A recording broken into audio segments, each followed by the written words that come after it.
Good morning, everybody. It's Jeff Fitzpatrick, and it is Monday. This Monday is the 13th of May. So let's have a look at what I've got in my video this week. For 20 odd years, the TICN scoring system has used the forecast of the high price of the 3 to 5 year forecast from Value Line. I'm going to show that that is currently not a good idea. We'll also take another look at the timing of puts, which expiration dates to choose. Now, at the moment, we don't have access to Value Line. So for this week, I am unable to produce a dance card. However, when I get to it for next week, I think you'll appreciate things will have really moved on. So let's get going. There's not much official news this week, nothing I can find that's earth-shattering or that will change the market. So we'll skip it, not waste time on it. Company news, there's not much of that about either. Alibaba. Well, Alibaba's AI model has been launched and updated to a new version, Qwen 2.5, with enhanced language and creation facilities. So these guys are getting ahead of the game. Starbucks earnings. Howard Schultz, the former chief executive, has called on the company to improve its US operations following recent earnings miss. So they've missed their earnings target, and Schultz is not too pleased. He's highlighted customer experience as being crucial to their recovery. Let's hope they listen. Again, we're still in earnings season. There are too many to mention, and I only want to concentrate in future on those earnings which are relevant to the stocks that we're talking about. So I'm going to drop this from the program in future. And here is the indexes. In fact, that'll be the indices. So TICN did very well last week. The scores or the index on TICN rose 5.51 points to 142% increase. So the actual index figure is 242. So since the 31st of March 2020, the collective TICN stocks that we put on the website have risen by 142%. The S&P in the same period has gone up 102%. Just this week, it finally, after 4 years and a month, got itself to over 100% increase. The Nasdaq got there a few weeks ago. This week it reached 112, so that's an index figure of 212. And the Dow, it got to 83 up, so that's 183. So all the indices doing well at the moment. So, that's great for the stocks that we hold, but not so fantastic for the stocks that we want to buy. Now, here's my ever-changing stock filter system. And I've got a couple of new things in it here. First of all, I've been looking at the Value Line forecast. We're going to come to that shortly. And noting that the TICN scoring system is based on the 3 to 5 year high forecast. And you'll see that that's not particularly working for us. So I'm actually going to the Value Line 18-month mid forecast. And I'm looking for that forecast to indicate an increase in the share price of at least 25%. Now, I'm also coming back to the divergence and convergence of the price index with the S&P index. I think there'll probably be more on that next week. I'm working away at it at the moment, but I need access to Value Line to complete the work that I want to do on it. So this is what things are looking like. These are the filters that I'm now using. And the changes that I put in, I've stopped using that 3 to 5 year forecast from Value Line. I'm now using live data where it's available. So for example, we can easily get to the 15-minute price indication from Microsoft Excel. So I'm using that. I've strengthened the management questions. That comes from my experience in industry. I worked for large companies such as Burberry and who else in GUS and others. They're involved in takeovers, mergers, acquisitions, and sales, all sorts of things. And I'm now looking at the questions that we were asking involved in that work and applying it to the stock market, because in the end, we are buying and selling companies. I'm changing the price to earnings calculation. For one thing, I only want it to be currently over 3 years, not 5, because the 5-year period takes into account the time when we had chaos going on because of the pandemic and the lockdowns. And I'm actually calculating it now from scratch. So I'm going in and getting the earnings and getting the current price and producing the calculation. We have a repeat in there. That's the forecast. I thought I hadn't put it in, I had. So next, we're changing the value line timeliness and safety threshold. So up to now, I've been saying, as long as the stock scores 1, 2, or 3 for timeliness and 1, 2, or 3 for safety, I'm good to go. Well, I'm changing that. I want currently 1 for timeliness and then 1, 2, or 3 for safety. I'm also simplifying the use of the beta score in the calculation. It looked a bit complicated to me. And I'm using the 52-week high and 52-week lows to assess how much scope there is for a stock to go up compared to that for it going down, to get an indication, understanding of a risk to reward ratio. Now, none of this includes looking at the charts. So all of this is just to produce a watch list. Then I'm going in through the charts to actually look at the what's going on with the indicators and the prices. And from there, I'll do my selections. And I'm just looking across on the right-hand side there. We've got some of the cells are colored in green and some in yellow and some in red. So basically, what we're coming to there is when I'm completing this spreadsheet, if something has got green in it, it's something I know I need to update and put the figures in directly. The yellow is simply a holding figure because I haven't had access to value line when I finish this work. The reds are really important. So the reds are saying, hey, there's potentially a problem here that needs investigating before you decide to play with this stock. So for example, we've got quarterly losses in the last 3 years. There are 3 of them. Now that could be a normal pattern. It could be a very seasonal business. So it may not be that it stops us actually going ahead. The headroom one, 1.45% would. That's saying that we're only 1.45% away from the annual high. And I would definitely want to look at that again. And you can see also what have I got there? I've got the beta wording. So that's outside of the normal parameters used by TICN. So again, I would need to look at that and get an understanding of it.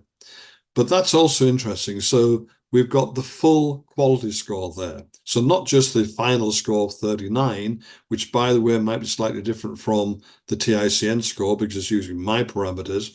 And we can see if it fails, where it fails, and if it gets a maximum score, where it gets a maximum score. Then I've done exactly the same with the value score, and we can see that on that it's again the risk to reward ratio where it's only scored 3, which is low for that one. So that says go away and look at that again, and I get an overall score on this one of 39. Now, the 39 score on quality is in red because my requirement there is 40 as a minimum, 40 out of 52. But on the value score, I'm actually only after 30 plus. So that 39 is therefore okay. So next week, we will have stocks from this, and some of them you won't have seen before. They're not from the TICN list that you see on the website. Those companies, fantastic as they are, we've just seen that in the indices, do not include up-and-coming companies. So the stocks can only be on that TICN website list if at some point in their history they have been a 4x4 stock. So it could be something that scores 39 by 39. It just wouldn't be on there now. So therefore, I'm looking for up-and-coming stocks as well as the best of the TICN stocks. Okay, now this tangled web, it'll get simpler, don't worry about it. What you're looking at is the forecasts on GT. So the red one at the top is the 3 to 5 year high forecast.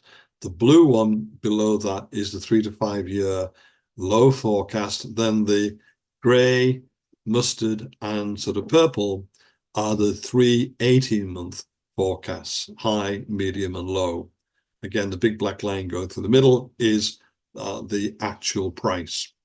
So for any point on this chart, you're looking at what was the current price versus what had been forecast for that date 18 months or at the moment 3 years earlier. I can change the 3 years to 4 or 5 years as we go forward. So let's decomplicate that a little bit. Here it is just showing the 3 to 5 year forecasts, and each of the dots on here is a 3 month time interval. So it is a long, long time since the forecast 3 to 5 year high target, in fact, the 3 to 5 year high target, I don't think has ever been accurate. And it's a very long time since the low long-term forecast was anywhere near right, and things are not actually looking very good. It looks as if we might be moving into a period when those forecasts have been pulled down and we get something that's a bit more useful, but we're not there yet.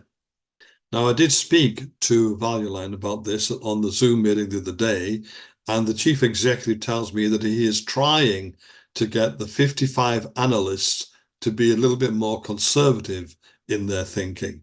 Let's see what happens with that one.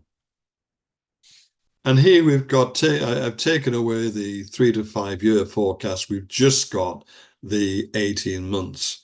And in this one, you can see we've actually been above the high, we've been above the middle, and but the vital difference is that the actual price has always been within the forecast envelope.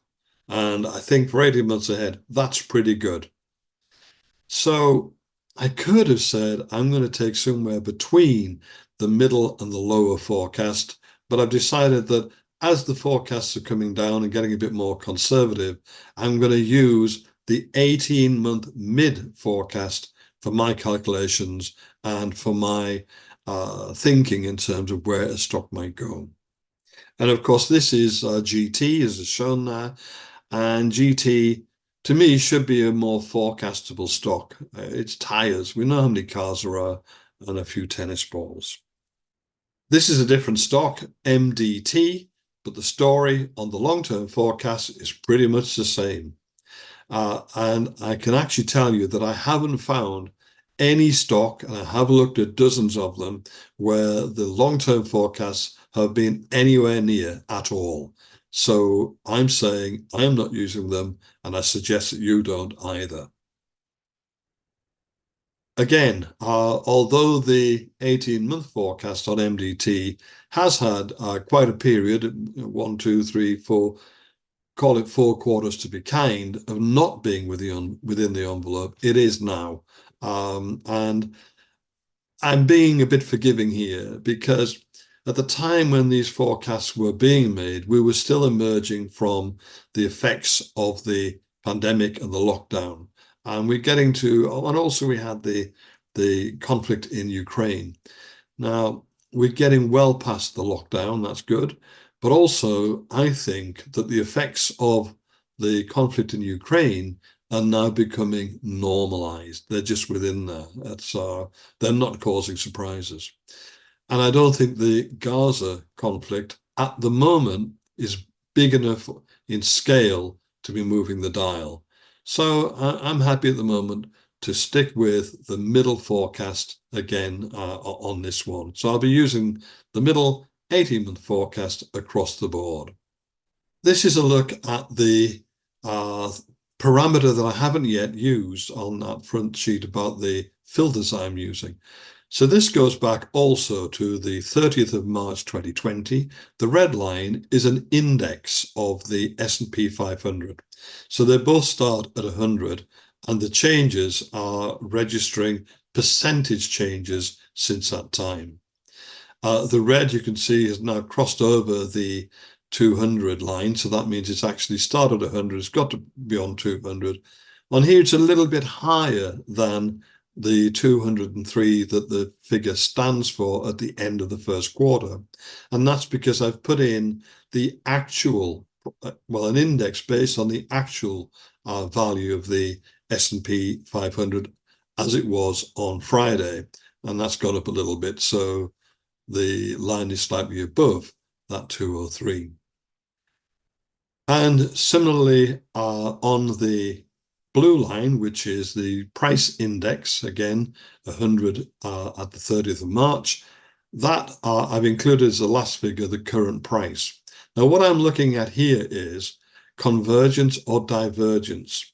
So I want the blue line to be moving up towards the red line. So I want the index of the share price to be closing towards the S&P 500. And we can see there are periods in the history here where that has been happening, and they've continued for quite some time. On the left-hand side, we've got 1, 2, 3, 4 quarters, a full year where it was closing or above that S&P index. And we've had it again a couple of quarters ago, so it's, 6 months ago, something like that. But that was turned away. So I wouldn't really want to tango with GT unless and until I see the gap at the end there beginning to close. So that parameter will go in. So I've been looking for a negative value, i.e. that the gap has closed. And I'm already beginning to find some of those. Just a couple of other words from the meeting with Value Line. I also asked them to look at the definitions of the industries and pointed out that Etsy and Match, an online seller and an online dating company, are both classed as internet. And that's really of no use to me whatsoever in doing due diligence and research. So I'm having to put in my own industry definitions, but that gives me the disadvantage of not getting the ranking. So I'm getting them to change what they do. The rankings also move a lot, far too much, far too quickly. And that's particularly on some of the industry sectors that Value Line use that's got very few companies in them. So one big change in a single company can move the index or the ranking quite a lot. So for example, if a mining company, SSRM, had a major disaster that moved its share price and its parameters, then that could shift the industry. And that's not really what I'm looking for. I'm looking for industry specific rather than company specific information. So I've sent them away to look at that. So that was the conversation with Value Line. I'm sure they love speaking to me. And by the way, I did praise them absolutely, honestly, and genuinely for the service and information that they do provide. It's invaluable. And as I said to them, it allows me to sleep a lot more easy. Okay, just revisiting this. So last week we looked at this diagram and we said, right, okay, if you sell a put that's got 35% return on capital employed and it's 90 days out, and then choose to use the same put but to go further in the future, the return on capital employed reduces dramatically. I also pointed out that wherever you decide, if you decide, yes, I'm going to do the 90 days, the 120 days, the 150 days, and the 180 days, that's absolutely fine. But if you then have some more capacity, where is the only place you can put it? Right at the end of the 210 days. So if you filled all of these in, and let's say you went up to the 310 days, and then you had some capacity becomes available just because of expiry or whatever, you would have no choice but to keep going to the 310 days. Your bucket is full until you get to that time. And that's how it would work. Now, it does depend on a few other things. One, we do get new buckets being put into the system as new option months become available. That's one thing. Secondly, if you are simply wanting to make money rather than to own the stock, then you could look at going out there to the future with the intention of when the stock actually goes high, of getting out, closing the trade and taking a bit of cost on it. That's a legitimate way to do things, but it does still use your capacity up to that time. So I do it, but when I do it, I'm doing it really out of under stress, because I'm trying to dilute something we've already got, and I can only make it work way out in the future. So that's interesting stuff, and hopefully I will be talking about this a lot on the forthcoming training. And here it is. So 21st of June, 22nd and 23rd, we will be at the Sofitel Terminal 5 Heathrow in London. On the Friday evening, we'll concentrate on live trading between 5 and 9 because the market's still open. On the Saturday, we'll be looking at the scoring system, TICN, and its scoring system, and I'll be suggesting changes to it. There'll be some lively and interesting debate, I am sure. On the Sunday, it'll get really interesting because that's when we go into the research and examining new parameters and testing them and working with them, and also new types of trade. So there'll be a huge amount of new material at this event. If you fancy coming along to join us, you can. You don't have to come for the whole weekend. You could come for the Friday evening, or just a Saturday, or just a Sunday, or any combination. And you can book it at myinvestmentclub.co.uk. On the front page there is a box to click on. That will take you through to more information and also on our details on how to book the event. So I really do hope to see more of you there. It'd be very good. We've got a smaller capacity room this time round, so your spaces will run out. And another reminder about my lovely book, the best-selling The Extraordinary Investment Club. It's going well. It's still selling very, very well. It's available on platforms throughout the world, and you can also listen to it, for example, on Audible. Very, very cheap to buy, and people are telling me all the time it's a really good, interesting, and easy read. So that's it for this week. Thanks for listening. I'll be back next week.